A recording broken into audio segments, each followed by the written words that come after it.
you remember me, I sat upon your knee. I wrote to you with childhood fantasy.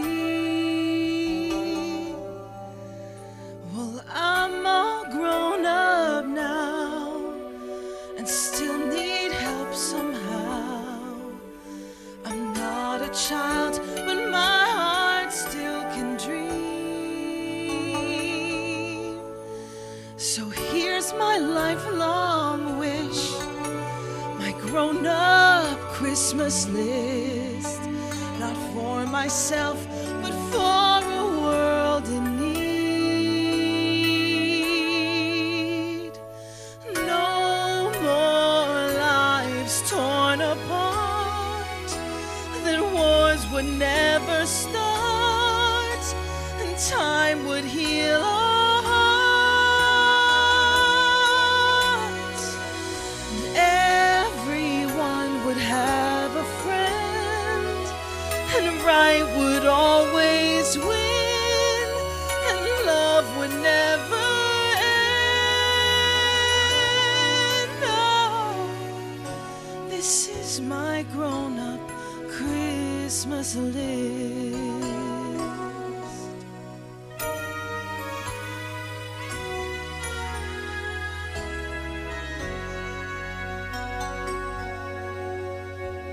As children we believed the grandest sight to see was something lovely wrapped beneath our tree.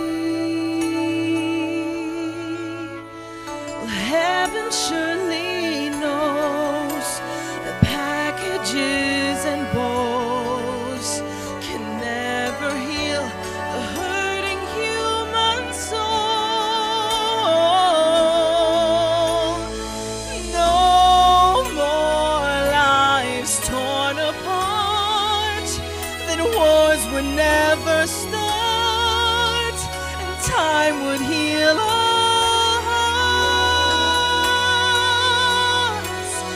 That everyone would have a friend, and right would always win, and love would never end. Now, this is my grown-up Christmas list.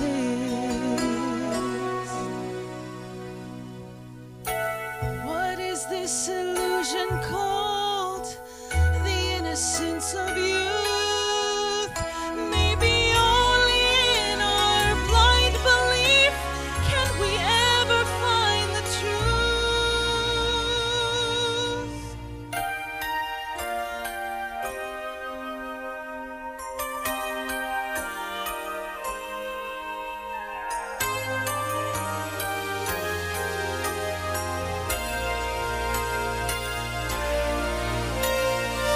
No more lives torn apart, that wars would never start, and time would heal our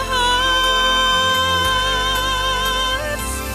That everyone would have a friend, and right would always win, and love would never end.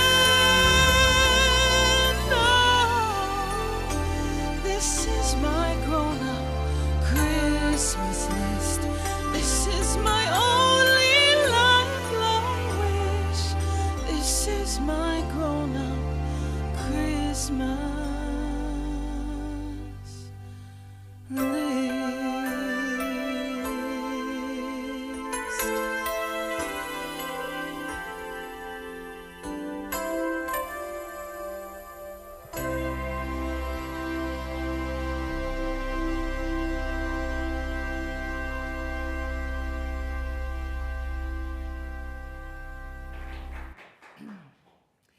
Thank you very much, Melissa. That was wonderful. Okay, good morning. Welcome to the First Unitarian Church of Hamilton. And as we welcome you here in the sanctuary and those who have opted to join us on YouTube, we ask you turn off your cell phones unless, of course, you want to connect to our hearing assistance T-coil. My name is Sue Johnstone, and I'm your service leader today.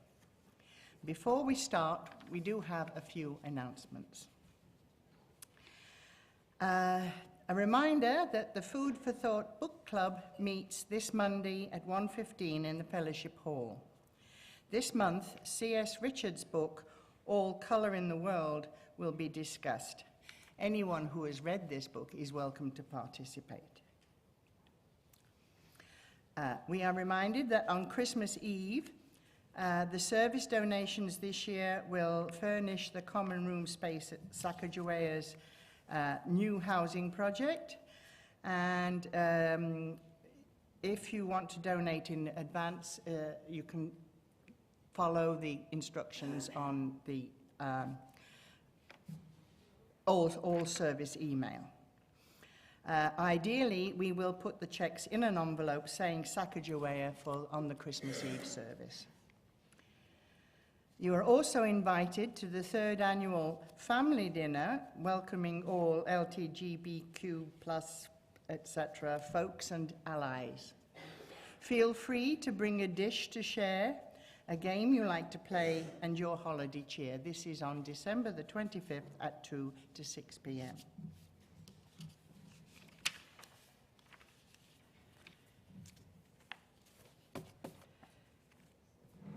Whoever you are, whomever you love, wherever you are on your journey of faith or search for meaning, today you are one of us.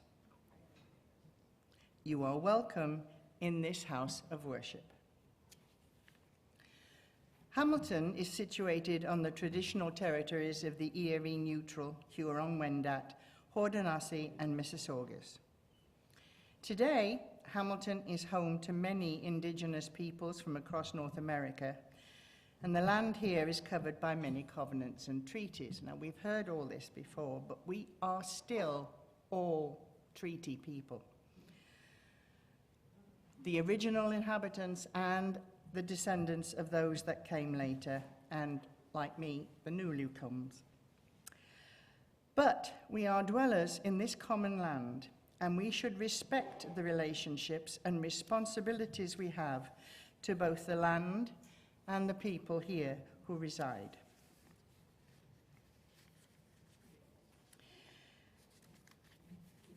The presence of this flame in our chalice, in me, in you, in us, is an invitation to sit down at the table. Please join me in our chalice lighting words. May this flame be our light of friendship and love.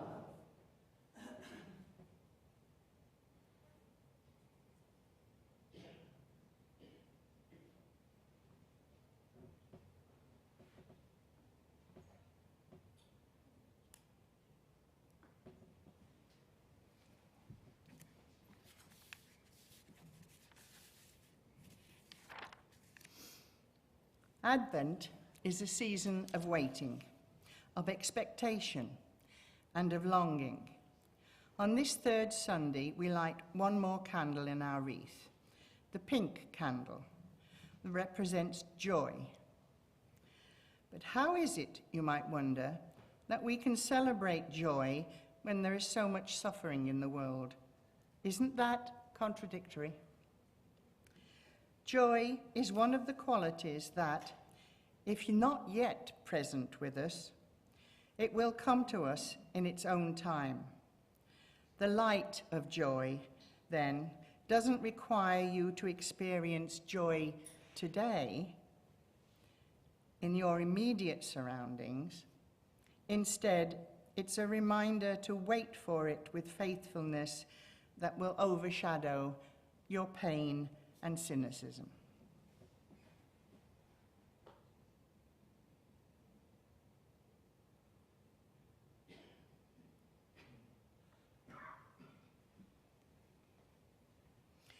May the lighting of this candle bring us patience, grant us faith, and draw us closer to joy.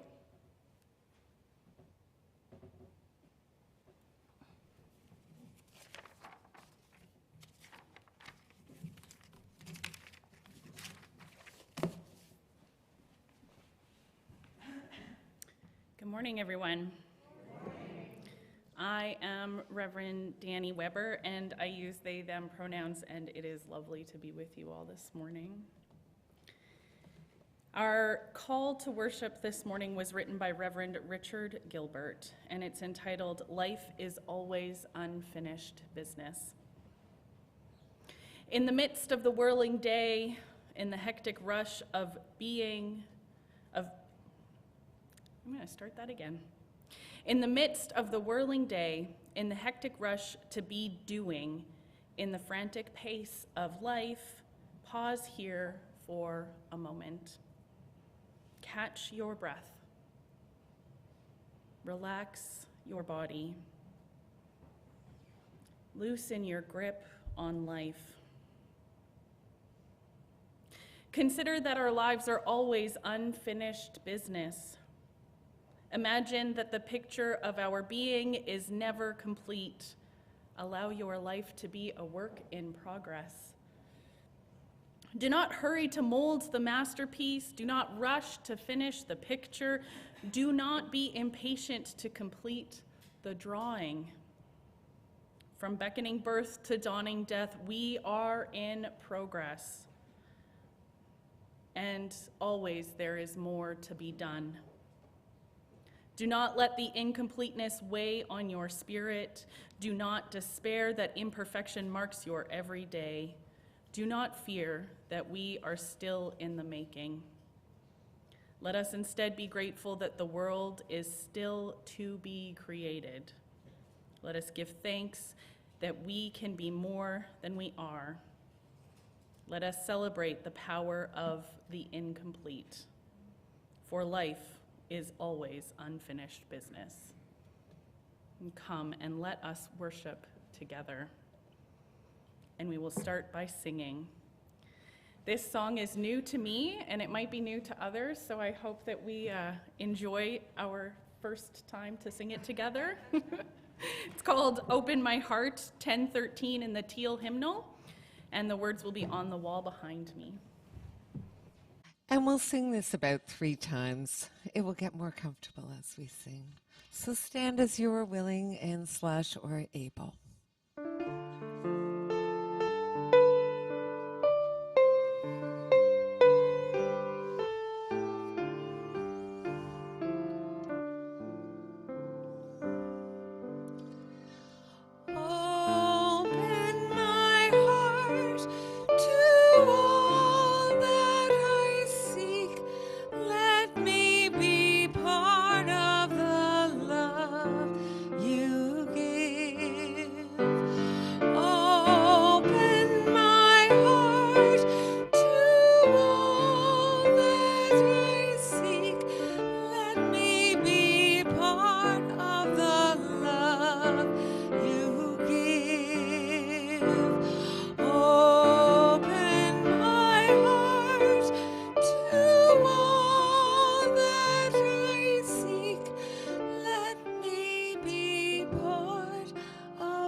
This morning, our story is called Luna and the Sad Half Moon, and it was written by a religious educator named Martha Durkee Newman, who is now a UU minister serving in Edmonds, Washington.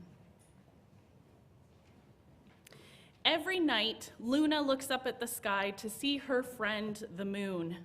One night, not long before Christmas, which is Luna's favorite day of the year, she looked up and saw that the moon was only a tiny half of herself. Luna thought, oh, how lonely the moon must be missing her other half. Only half a moon is very lonely and sad. Luna thought about when her best friend Marisol is missing from school, how lonely she felt. She resolved to try and cheer the moon up. So Luna made the biggest cup of cocoa she could find. She topped it with whipped cream, mini marshmallows, and candy canes. She took the cup of cocoa out and held it up to the moon. But the half was still missing, and the moon was still sad. So she ran back inside and got her wireless speaker and held it up and played Christmas carols. Christmas carols always make Luna feel better during this time of year. Christmas carols should do the trick. But the moon was still missing the other half, and she was still sad. Luna didn't know why the moon wasn't full and happy and laughing. She didn't understand. Couldn't the moon just choose to feel better and cheerful? It's Christmas time, after all. Christmas time is when you're supposed to be happy. For me, Luna pleaded, but the moon could not. So Luna brought out all of her favorite toys to show the moon. She brought out her pet lizard, she brought her chalk and her books and her fire engine, and the moon didn't even notice. Maybe the moon needs attention, Luna decided. So she read the moon stories, and she told the moon affirmations, how without her, the tides wouldn't rise or fall, how without her, none of the nocturnal creatures could go out. It still didn't work. So Luna decided to try and make the moon laugh. She dressed up like a clown and acted out a funny scene. She pantomimed, she did finger puppet theater, she danced up and down, and she told all of her best knock-knock jokes. But still, nothing happened. Luna was at a loss. She didn't know what to do to make the moon feel better, and she was frustrated. Moon, why are you so sad and lonesome and half? I have done everything I can to make you feel full, and yet you are still half. And it is going to be Christmas tomorrow. I remember last year on Christmas, you were full and fun and wonderful and brought me so much moonlight. Tell me what's going on with you. But the moon didn't answer because she didn't know why she wasn't full. It was just her time to be half, and she missed her other half. It would come back again, but not right now. Luna didn't want the moon to be so lonely without her other half. And even though she didn't understand why the moon was sad and why she couldn't help her, she decided to do the next best thing. So she got out her sleeping bag and her camping pad, and she made 2 PB&J sandwiches, one for the moon and one for herself. And she set up a place to lay outside under the moonlight to keep the moon company. And all through that Christmas Eve night, Luna kept the moon company. She offered her cocoa and treats and books and a lizard and all of her love. And the moon felt it, even if it didn't change her halfness. And on Christmas morning, when Luna woke up, she could see the moon slipping just over the horizon as the sun began to rise.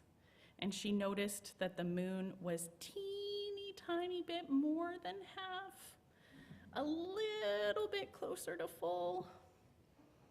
So Luna gathered up her sleeping bag and her cocoa and went inside to celebrate Christmas morning with her family. And she decided it didn't matter if the moon was half or sad. She loved her just the same. Sometimes we are only half a moon, and that is okay. And sometimes we don't understand. We don't have to be a whole full moon on Christmas morning if that is not our season. But company and some cocoa can go a long way to making you feel a little brighter and still half. And we'll sing Our Children out to their class this morning.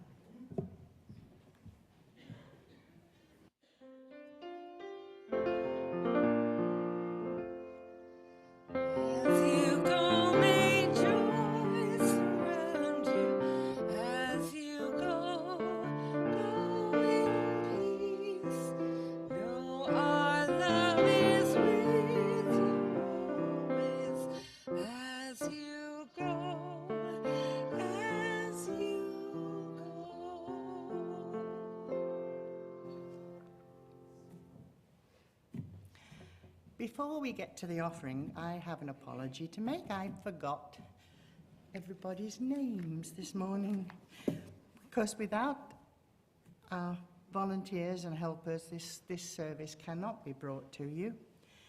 Now, the opening song you heard was from Melissa Dutch, and she is going to sing us another song soon, as well as Rachel, who's playing the piano. On the tech thing, we have Brian and John, and the ushers were Bob Wallace and Catherine Schuller. The worship assistants today are Ian Johnstone and Anne Craig Howarth. So, I'm sorry if I forgot you beforehand. But in the Free Faith tradition that we have, we are supporting the resources of this congregation. Our gifts and donations will sustain us in the many ministries of this church, and it's the community that we have chosen to join and support. So I invite you to listen to the music once more while we collect our offering. Thank you. I'm going to preface this song a little bit. This is an original tune. I wrote it about a month ago now. I come from a religious background that was very harsh, kind of unloving, packed with a lot of shame. And for about 6 years, I wasn't really able to call God, God, which is fine. Again, it's like the season that you're in. But this song came out of me, and it was the first time I was able to really connect to God in that way without all of the baggage. So, yeah, this is called, and it's about being in whatever season you are and God still being with you. So this is called Oh God.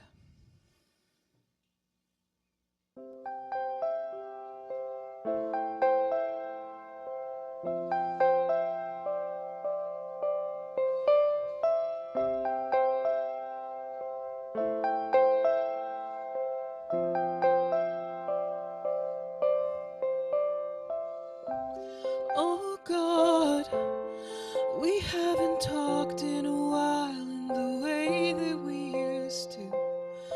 But oh God, I'm seeing things clearer these days, and I don't know if it was even you I was talking to back then.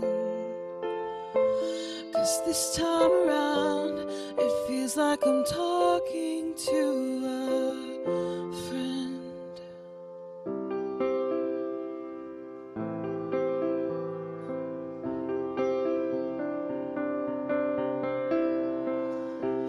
Oh God, I've got a lot on my mind since I found a way out of that place where hatred was the only way that they told me I would find your grace. I thought if I tore apart my skin, that your love would have finally let me in.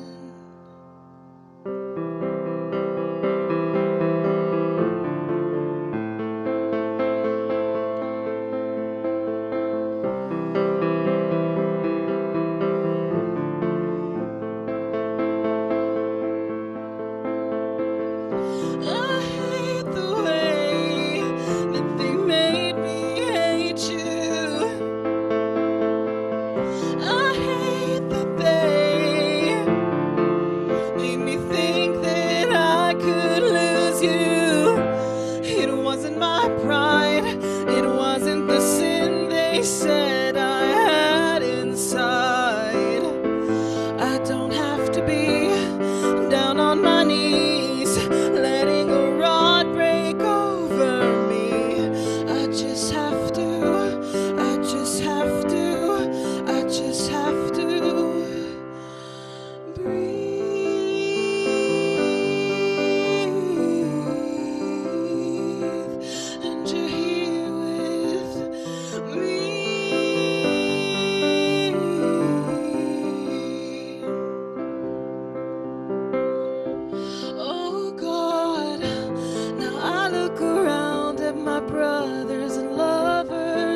crazy mess.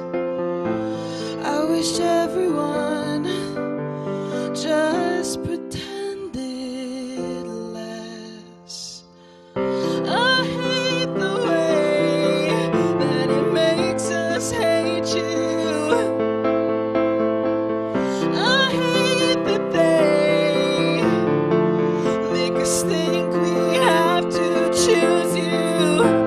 I wanted to die looking at them and wondering why, God, why don't they struggle like me? They embody perfection oh so effortlessly. But now I see the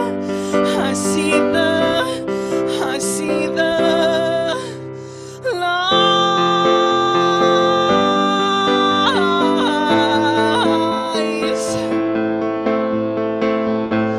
Oh God, the truth lives in people just like me. Oh God, they forget that you suffer and you bleed, and that you love and you set free. You don't put our hearts in slavery. Oh God, if I'd only known that love was. Oh God, if I'd only known that love was free.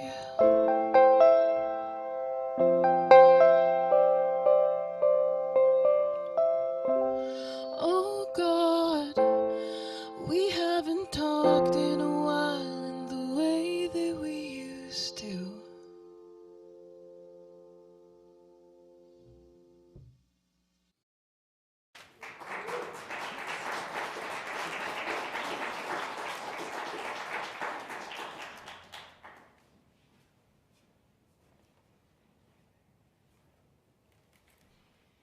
These gifts for us, our support for and the community, we thank you.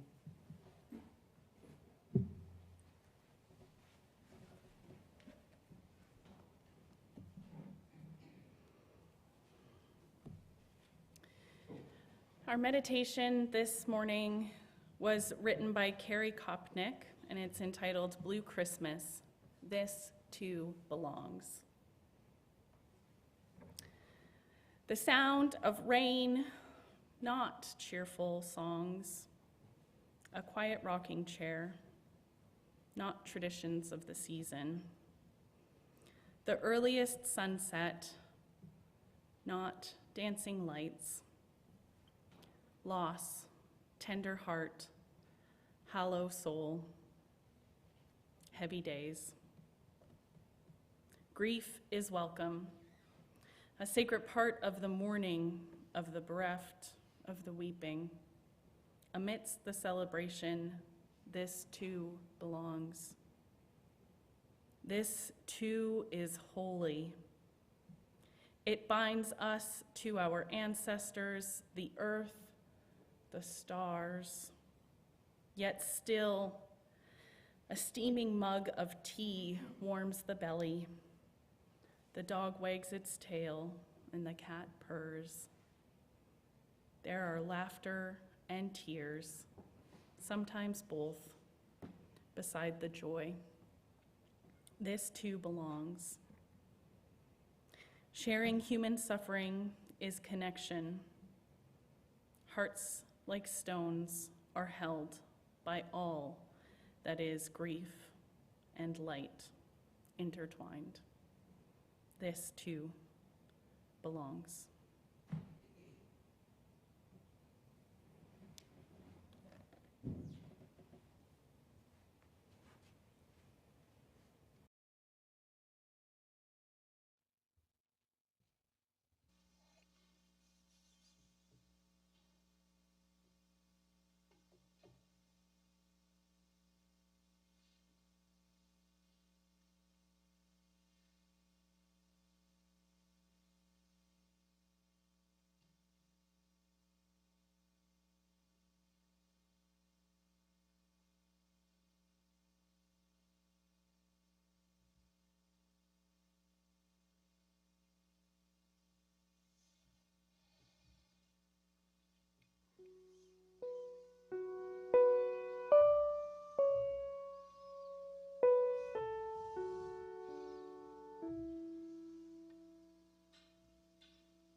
We now come to the time in our service when we affirm ways that show us we are connected in this life, as we live into the truth that what affects one affects us all.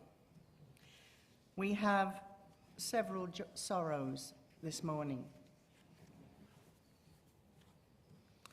The first one is from Kate Hicks. On December the 5th, I was in a tobogganing accident and have suffered a compression fracture of one of my vertebrae. Though this is a huge struggle, it has left me in a lot of pain, I still remain grateful. I'm grateful I had a quick-thinking 9-year-old with me that was able to call for help, and I'm grateful for all the care and support that has been offered me since. Most of all, I am grateful that my injuries were not worse and I would not be able to make a full recovery. I would welcome well wishes and a vegan, nut-free food from few gluten-free kitchens.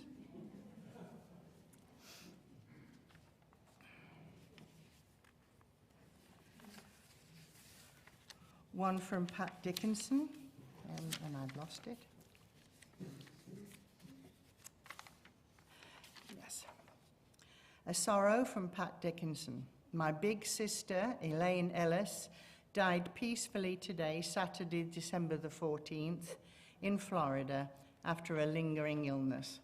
She was 95 and was clearly the matriarch of our family. She will be missed. And something a little closer to home, we have a sorrow from Walter. Walter says that he got the news last night that his brother, Alan, passed away from natural causes. He was 71, and he hopes now that God will bless him with his love and recover his eyesight.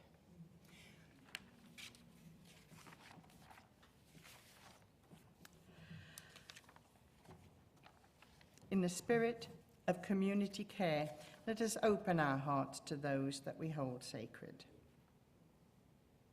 And we hold in this space today with a reminder that we are never alone. And we finished this morning with a joy, a big joy. We have an antique amongst us. Val is now officially 101 years old. Yes? Yes. Happy birthday to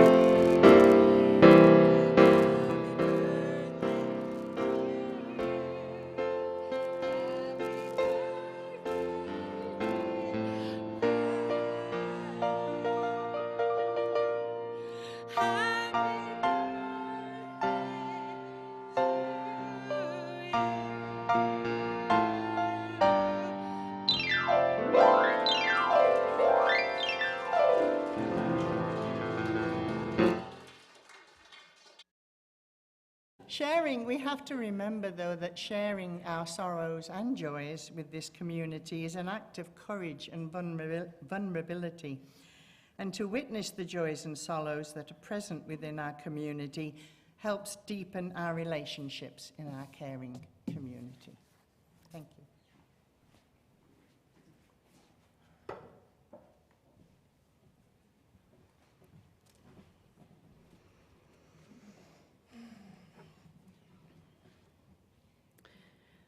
I have a question. Do people here know the turn of phrase, seeing how the sausage is made?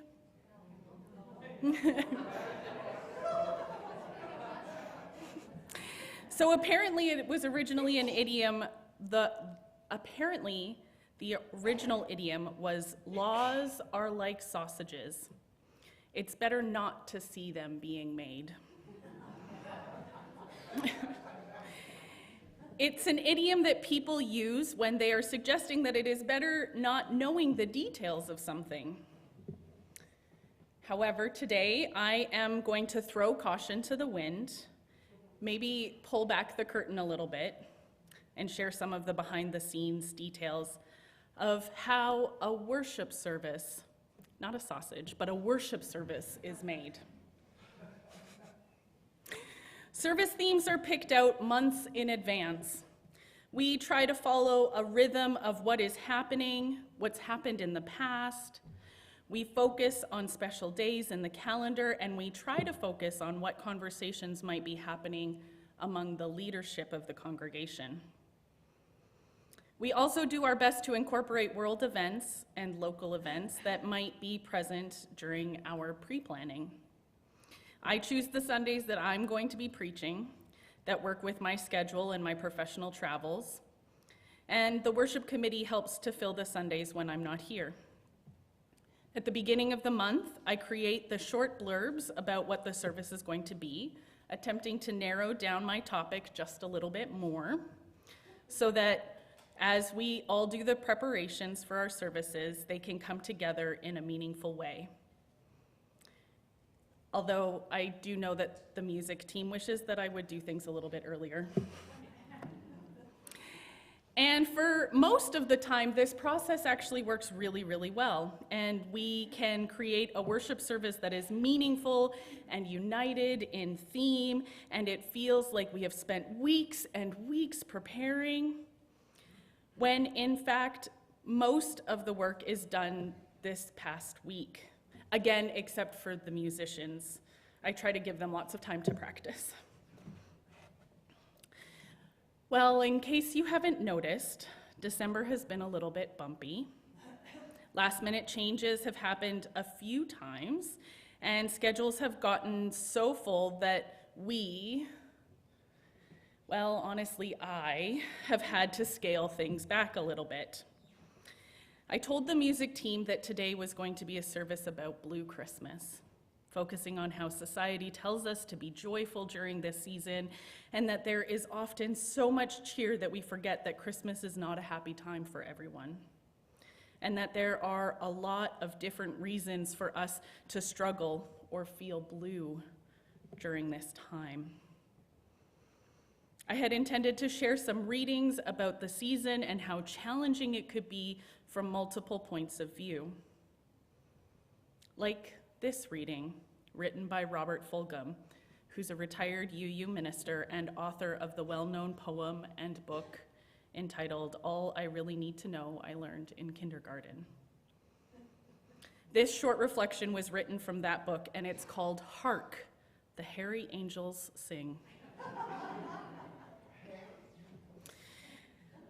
A Sunday afternoon it was, some days before Christmas, with rain, wind, cold.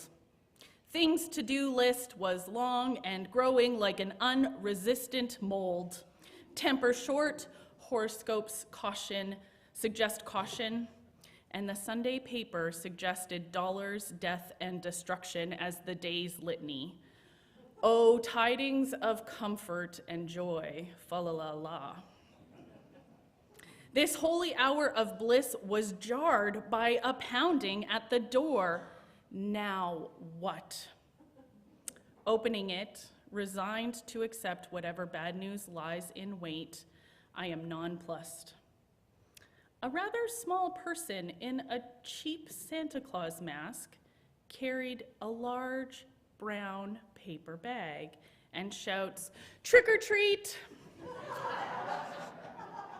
He shakes the bag at me, and dumbly I fish out my wallet and find a dollar bill to drop into the bag. The mask lifts up, and it is an Asian kid with a $10 smile. "Want to hear some caroling?" he asks in a sing-song English. I know him. He belongs to the family settled into the neighborhood by Quakers this last year. They called them boat people from Vietnam, I believe. Refugees. He stopped by at Halloween with his sisters and brothers, and I filled their bags. Hong Duk is his name. He's maybe 8. At Halloween, he looked like a wise man with a bathrobe and a dish towel around his head. "Want to hear some caroling?" I nod, envisioning an octet of refugees hiding in the bushes ready to join their leader in an uplifting song. "Sure, where's the choir?"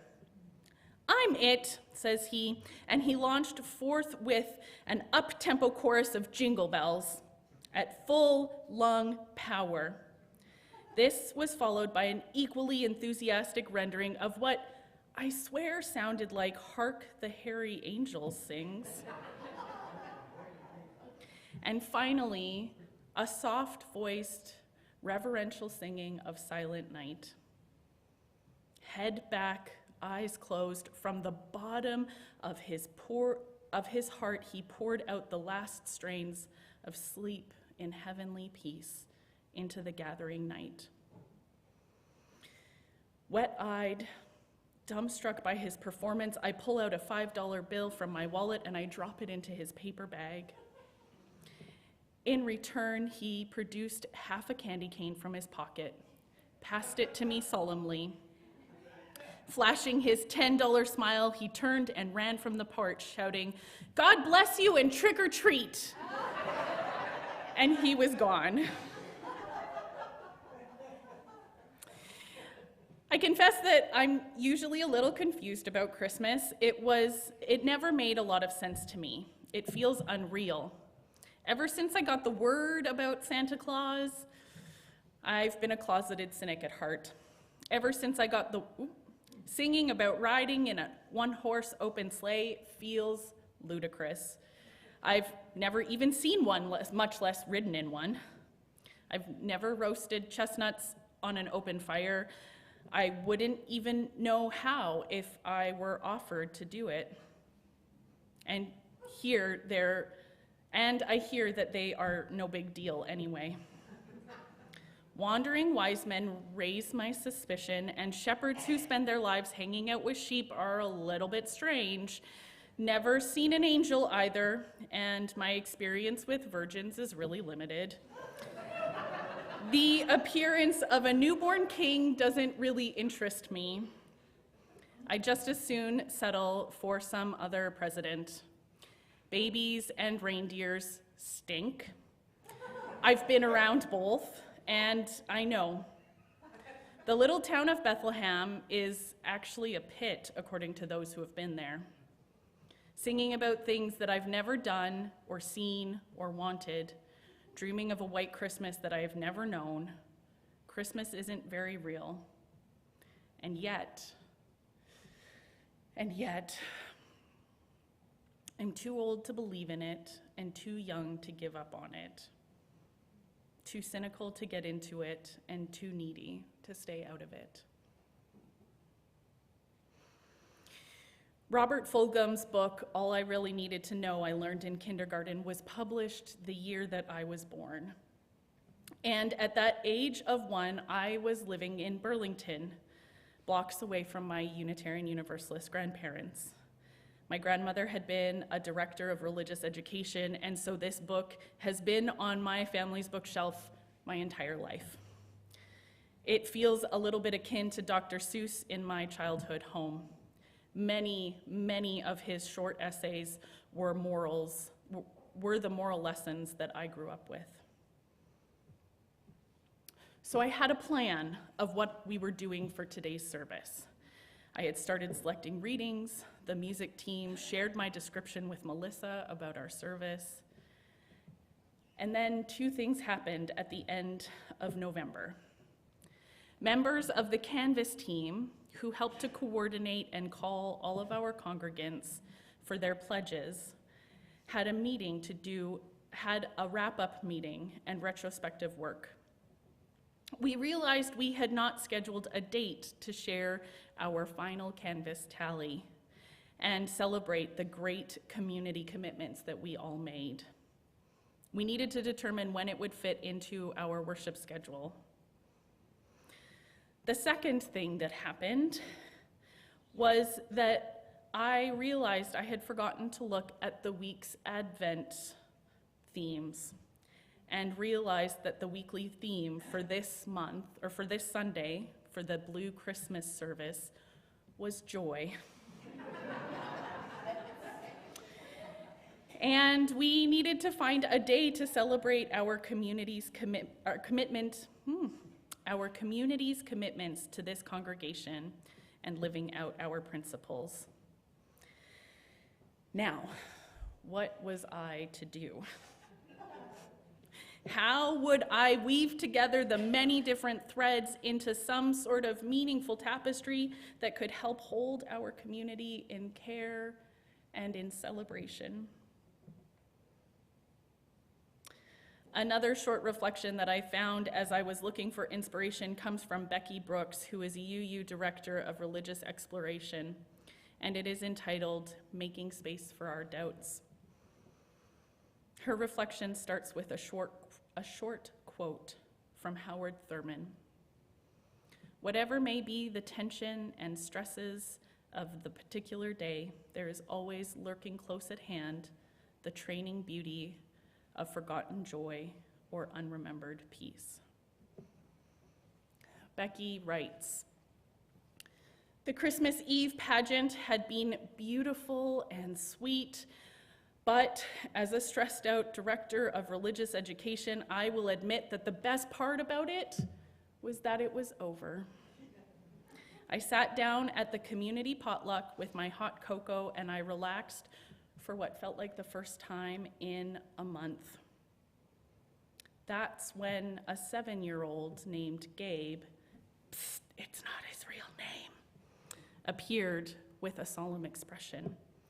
Miss Becky, if I ask you a question, do you promise to tell the truth? For future reference, if a child under the age of 10 asks you this question on Christmas Eve, evade. The question I had so naively walked right into was, do you believe Santa Claus is real? I am certain that all of the color drained immediately from my face. Despite being close to Gabe's family, I had absolutely no idea what his parents or his siblings had told him, what hard-won magic I might unravel with my answer. I stalled, sipping my cocoa casually, hoping I looked thoughtful and not panicked. I dodged the question by saying, I don't know, what do you think? He paused, and he sighed, And then he said sadly, "I don't think he exists." Gabe explained that he was skeptical about the physics of Santa Claus being everywhere around the world simultaneously. I assured him that that was a reasonable doubt to have. "I wonder though," I said, "what if Santa can be everywhere at once because he's magic?" Gabe considered that. He also said he wasn't really sure he believed in magic, but he also wasn't sure that he didn't believe in magic. If there was no Santa, I asked, who brings all of the presents? Gabe suspected it was his parents. At this point, I felt surely at a loss. I was watching a rock slide along the edge of his childhood as reason and logic stormed through his mind. But then Gabe had a new thought. What if Santa is real, but his work happens through parents? So parents, he said, are like helpers who make sure all the presents get put out because Santa can't be everywhere at once. Like God, he said.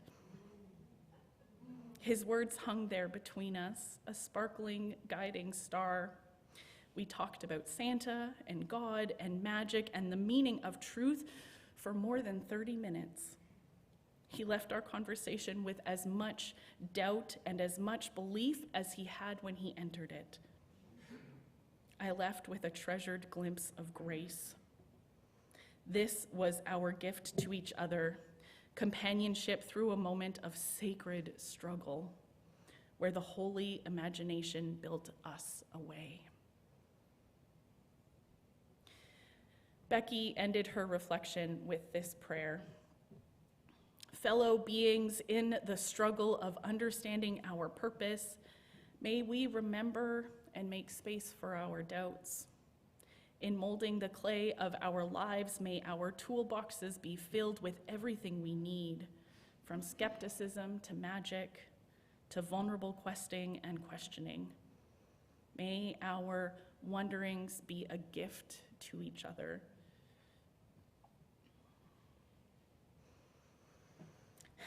Currently, UU Hamilton does not have a religious educator.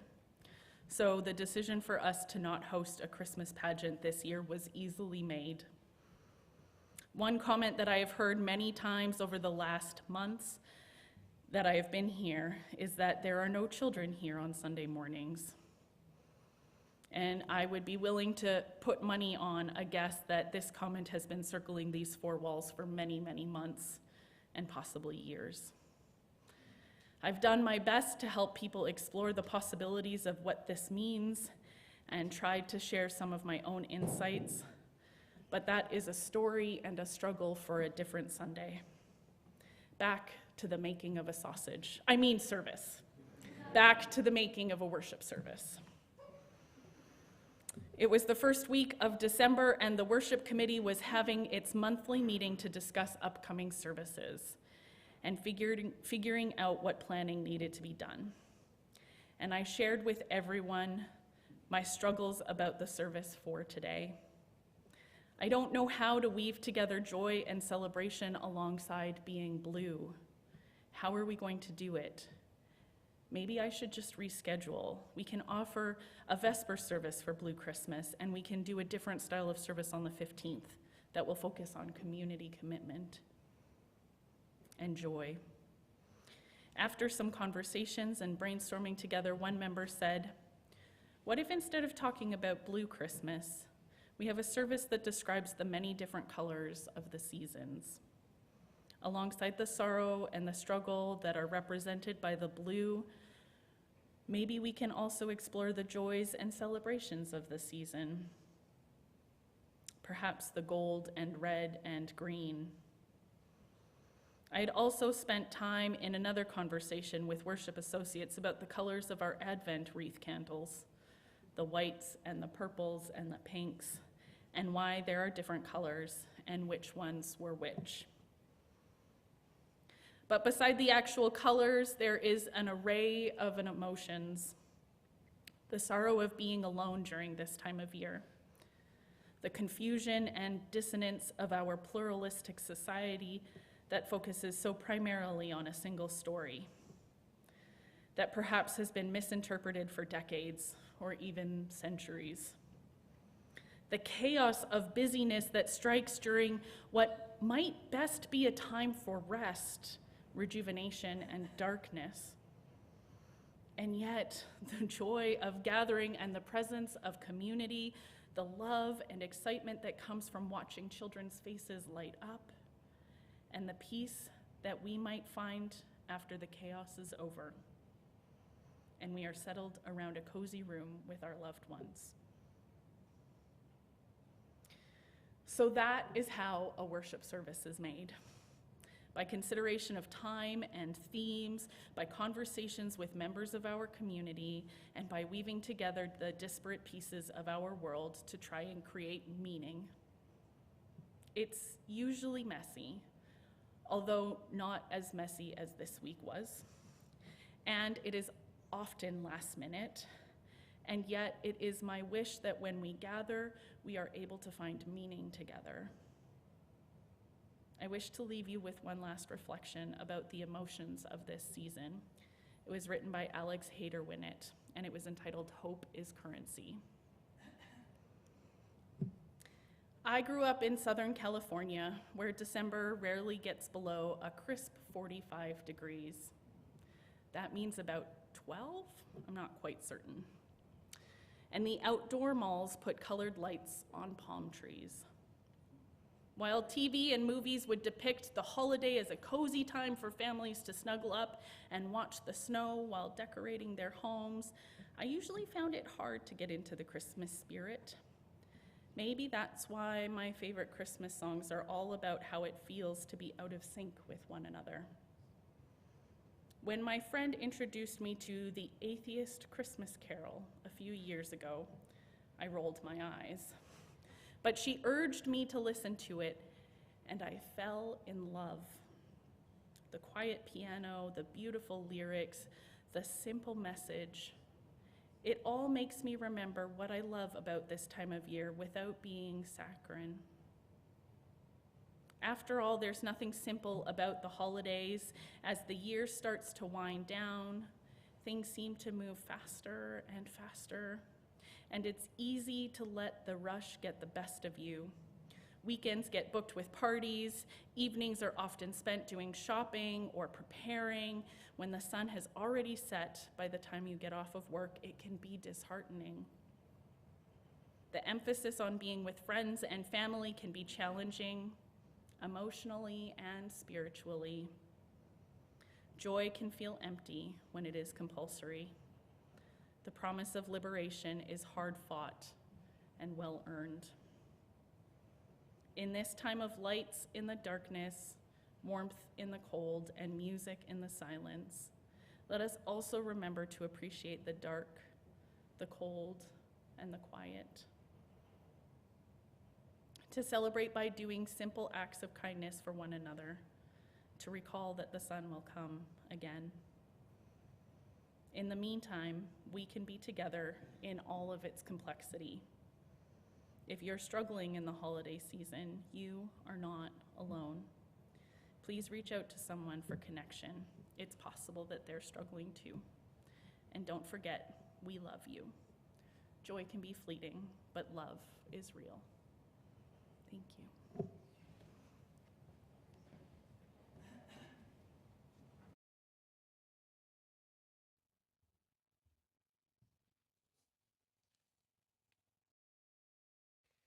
We are going to sing together hymn number 318, We Would Be One.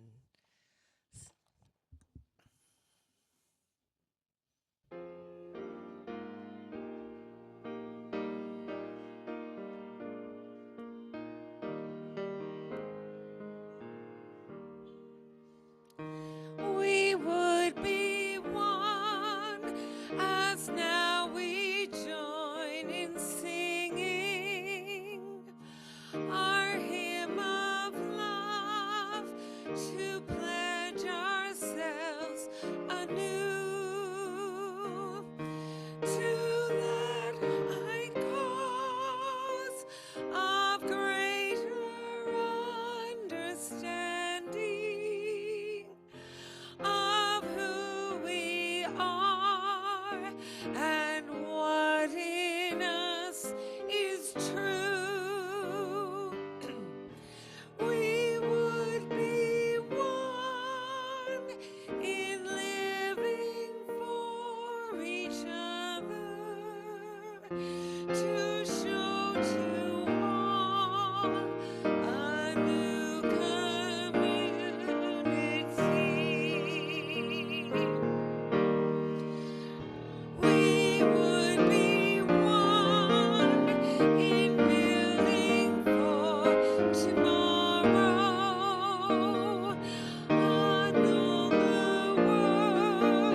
Before we extinguish our chalice and Advent candles, not calendars, candles, there's one last thing we must do, a special announcement. For Canvas this year, our board of directors set a goal of $310,000. It was ambitious, as last year we had a total of $290,000 in commitments. But this weekend, as we wrapped up our Canvas commitment to community, we can announce that our total pledge donations for 2025 is $309,172.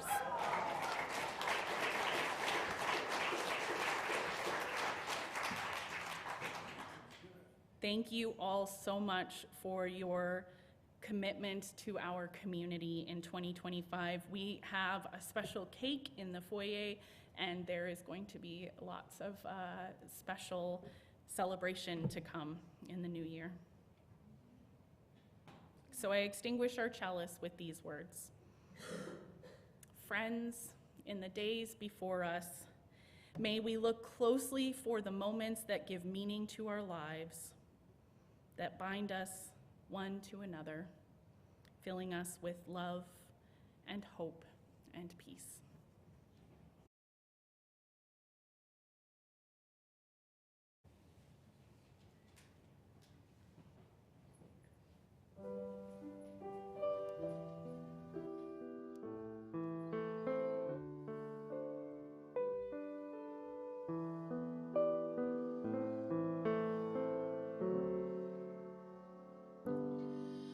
Have yourself a merry little Christmas.